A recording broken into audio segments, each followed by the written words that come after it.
echo of his call.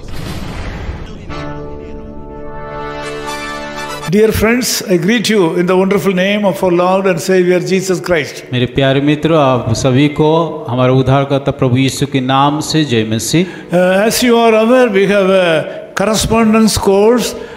It is free course. It is called Bible Core India. और आप लोगों को शायद पता होगा कि हमारा एक कॉरेस्पॉन्डेंस कोर्स चलता है जिसको पत्राचार पाठ्यक्रम है। It is published in 3 languages: English, Tamil and Hindi.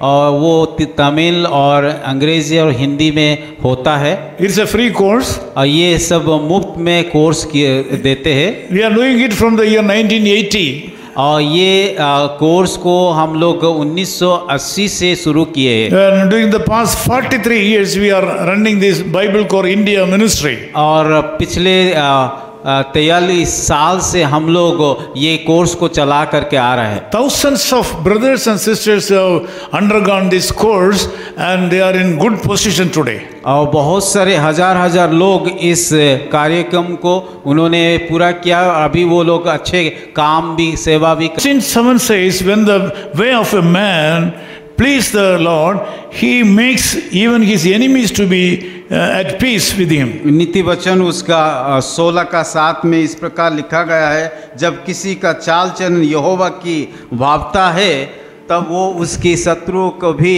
उससे मेल करवाता है। The key of our peace is given by God in our hands. और कि शांति का चाबी परमेश्वर हमारा हाथों में दिया है।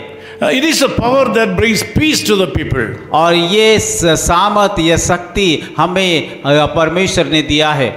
It is a power that brings your enemies also very close to you as और friends. ऐसा एक सामर्थ जो कि हमारा शत्रु भी हमारा करीब आ जाता है, मित्र बन जाता This है। blessing is given in our hands and it works out according to the way in which you handle it. और ये आशीष हमें दिया गया है और उसको हमें किसी रीति से चलाना है। God expects from you a life which is pleasing to him. और परमेश्वर चाहता है कि हमें ऐसा इस प्रकार का जीवन बिताए जिसमें परमेश्वर का महिमा हो। We should confess our sins and we should live a holy life. हमारा पाप को अंगीकार करके हमें पवित्र जीवन बिताना चाहिए। We should not cast out the reasons to other people. और हमें दूसरे का ठोकर का कारण नहीं होना चाहिए। This is a life of holiness. हमें पवित्र जीवन बिताना है। According to this, the situations will change. और उसकी आधार से हमारा परिस्थिति भी बदलेगा। If your ways are pleasing to the Lord God, अगर परमेश्वर के सम्मुख में हमारा जीवन प्रसन्न होता है। Bible says, and the Lord God says that even your enemies will be at peace with you.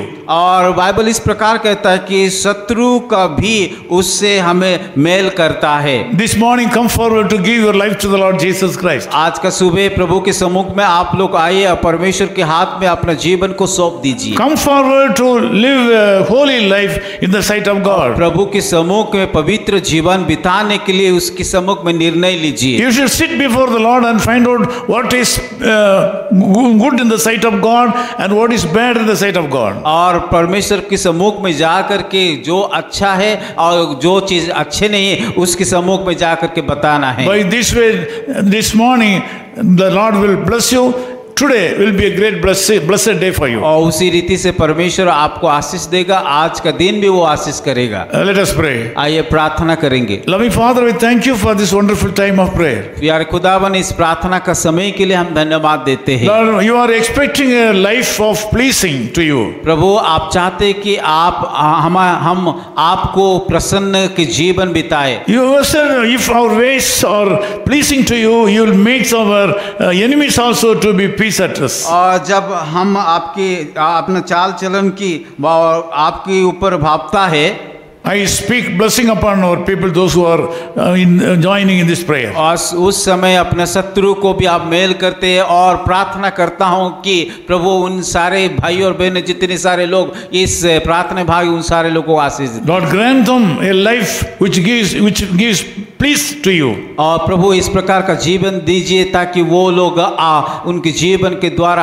आपको प्रसन्न कर पाए। As your servant, I speak prosperity and blessing upon these आपका people. दास होने के नाते साथ ही उन सारे लोगों के ऊपर मैं कि आशीष का प्रार्थना को मांगता हूँ। Lord, I pray that whatever they need in this prayer time, Lord, grant them. प्रभु मैं प्रार्थना करता हूँ जो भी उन लोगों को जरूरत है उन जरूरत को पूरा कीजिए। In Jesus' name we Yeshu pray. मसीह के नाम से प्रार्थना करता हूँ। Amen.